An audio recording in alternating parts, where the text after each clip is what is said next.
பூஞ்சோலை மாணவர்கள் அனைவருக்கும் வணக்கம். இன்னைக்கு 12th அரசியல் அறிவியல்ல இருக்கக்கூடிய கலை சொற்கள் பகுதி 2 பார்க்க போறோம். சரிங்களாப்பா? சோ ஃபர்ஸ்ட் பாருங்க. இந்த பாருங்க. இது மூணும் ஒன்னா இருக்கிற மாதிரி இருக்கும். ஆனா வேற வேற. இங்க பாருங்க. கம்யூனலிசம் அப்படின்னா வகுப்புவாதம், கம்யூனிசம் பொதுவுடைமை, கம்யூட்டேஷன் தண்டனையை குறைத்தல். இது மூணும் கொஞ்சம் வித்தியாசமா பார்த்து வச்சுக்கோங்க. அதாவது கம்யூனலிசம் வேற, கம்யூனிசம் வேற. கம்யூனலிசம் அப்படின்றது வகுப்புவாதம், கம்யூனிசம் பொது உடைமை, கம்யூட்டேஷன் தண்டனையை குறைத்தல். அப்ப இது பாருங்க, கம்யூனல் வைலன்ஸ் அப்படின்னா வகுப்புவாத வன்முறை. ஏன்னா கம்யூனலிசம்னா வகுப்புவாதம் பார்த்தோமா, அப்ப வைலன்ஸ் வந்துருது. அப்ப கம்யூனல் வைலன்ஸ் அப்படின்றது வகுப்புவாத வன்முறை. அடுத்து பாருங்க, கான்செப்ட் ஆஃப் யூரோப், ஐரோப்பிய ஒப்பந்த கூட்டமைப்பு. அடுத்தது கன்கரண்ட் லிஸ்ட், பொதுப்பட்டியல். அதாவது state list, central list. State லிஸ்ட்னா மத்திய மாநில பட்டியல், சென்ட்ரல் லிஸ்ட்னா மத்திய பட்டியல், கன்கரண்ட் லிஸ்ட் அப்படின்னா பொதுப்பட்டியல். சரிங்களா? அதை வந்து நீங்க காமன் லிஸ்ட்னு எடுத்துடக்கூடாதுப்பா, கன்கரண்ட் லிஸ்ட். சரிங்களா? கன்கரண்ட் லிஸ்ட் அப்படின்னா பொதுப்பட்டியல். அடுத்து கன்சாலிடேட்டட் ஃபண்ட் ஆஃப் இந்தியா, இந்தியாவின் நிரந்தர தொகுப்பு நிதி. ஞாபகம் வச்சுக்கோங்க, இந்த கன்சாலிடேட்டட் அப்படின்னாவே தொகுப்பு நிதின்னு அர்த்தம். சரிங்களா? கன்சாலிடேட்டட் ஃபண்ட் அப்படின்னா தொகுப்பு நிதின்னு அர்த்தம். அப்ப இந்தியாவின் நிரந்தர தொகுப்பு நிதி எப்படி சொல்றாங்க அப்படின்னா கன்சாலிடேட்டட் ஃபண்ட் ஆஃப் இந்தியா. அடுத்து கான்ஸ்டிடியூஷனல் கோர்ட், அரசமைப்பு நீதிமன்றம். அடுத்து இந்த பாருங்க, அதாவது ஃபர்ஸ்ட் இத பாருங்க, கான்ஸ்டிடியூஷன் அப்படின்னா அரசமைப்பு, அப்படியே கான்ஸ்டிடியூஷனல் டெமோக்ரஸி அப்படின்னா அரசியமைப்பிலான மக்களாட்சி, டெமோக்ரஸி மக்களாட்சி. சரிங்களா? அப்போ அரசமைப்பு கான்ஸ்டிடியூஷன் வந்துடும், கான்ஸ்டிடியூஷனல் டெமோக்ரஸி அரசியலமைப்பிலான மக்களாட்சி. அடுத்து கான்ஸ்டிடியூஷனல் கோர்ட், அரசமைப்பு நீதிமன்றம். அடுத்தது பாருங்க, இந்த முக்கியம், கன்வென்ஷன்ஸ் அப்படின்னா மரபுகள் பா. சரிங்களா? கன்வென்ஷன்ஸ்னா மரபுகள்.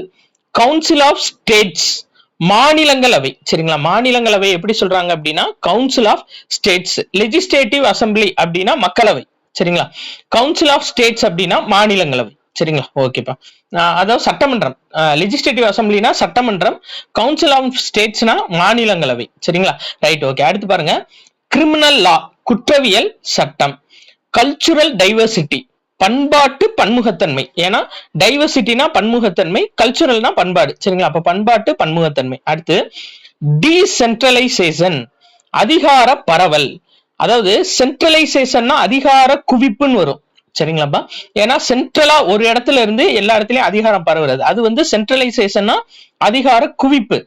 இது முன்னாடி டி சேர்த்துட்டோம் அப்படின்னா டீசென்ட்ரலைசேஷன் அப்படின்னா அதிகார பரவல், ஒரு ஆள் கையில இல்லாம நிறைய பேர் கையில பரவி இருக்கிறது. சரிங்களா? அப்ப டீசென்ட்ரலைசேஷன் அதிகார பரவல். அடுத்து பாருங்க, டிஃபாக்டோ, நடைமுறையில் அதிகாரம் பெற்ற. சரிங்களா?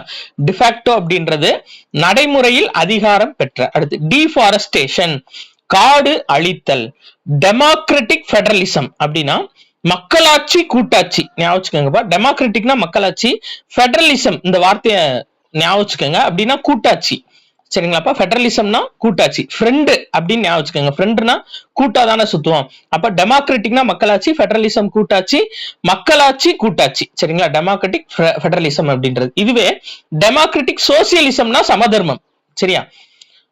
மக்களாட்சி சமதர்மம். அடுத்து டெமோக்ராட்டிக், அதேதான் டெமோக்ராட்டிக் சோசியலிசம், மக்களாட்சி சமதர்மம் இல்ல மக்களாட்சியிலான சமதர்மம், ரெண்டும் கரெக்ட் தான். அடுத்து டெமோக்ராட்டிக் ஸ்டேட், மக்களாட்சி அரசு. அடுத்து வெறும் டெமோக்ராட்டிக் அப்படின்னா மக்களாட்சியிலான அப்படின்னு அர்த்தம். சரிங்களா? இந்த மக்களாட்சியை வச்சே ஞாபகம் வரும்பா.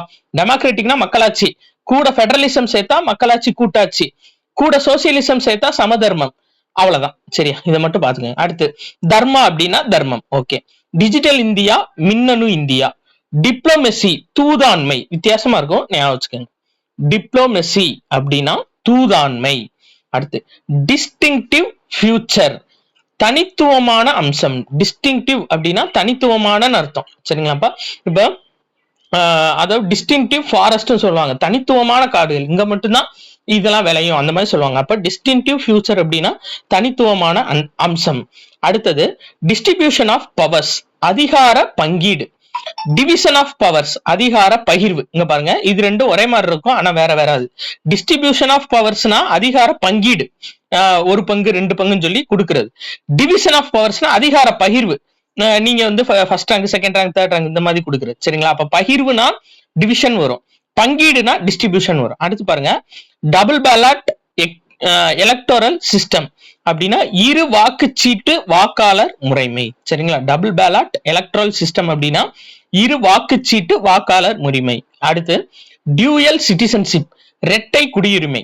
டயார்கி, வித்தியாசமான வார்த்தைப்பா. டயார்கி அப்படின்னா இரட்டை ஆட்சி, ஞாபகம் வச்சுக்கோங்க, ரொம்ப முக்கியமானது. டயார்கி அப்படின்றது என்னன்னா இரட்டை ஆட்சி. அடுத்து எக்கனாமிக் டிஸ்பாரிட்டி, பொருளாதார ஏற்றத்தாழ்வு. ஒரு தடவை நம்ம அப்படியே பார்த்துடலாம். கம்யூனலிசம் வகுப்புவாதம், கம்யூனிசம் பொது உடைமை. சரிங்களா? கம்யூனலிசம் வகுப்புவாதம், கம்யூனிசம் பொது உடைமை, கம்யூட்டேஷன் தண்டனையை குறைத்தல். அதே கான்ஸ்டிடியூஷன் அப்படின்னா அரசியலமைப்புன்னு வந்துடும்.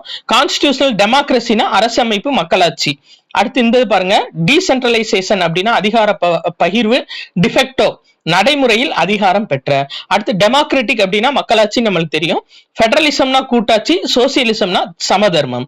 அடுத்தது இந்த பாருங்க, டிஸ்ட்ரிபியூஷன் ஆஃப் பவர்ஸ் அப்படின்னா அதிகார பங்கீடு, டிவிஷன் ஆஃப் பவர்ஸ்னா அதிகார பகிர்வு. சரிங்களா? Distribution, division. டிஸ்ட்ரிபியூஷன்னா பங்கீடு, டிவிஷன்னா பகிர்வு. அடுத்து டிஸ்டிங்டிவ் ஃபியூச்சர், தனித்துவமான அம்சம். டயார்கி, இரட்டையாட்சி. அவ்வளவுதான்ப்பா.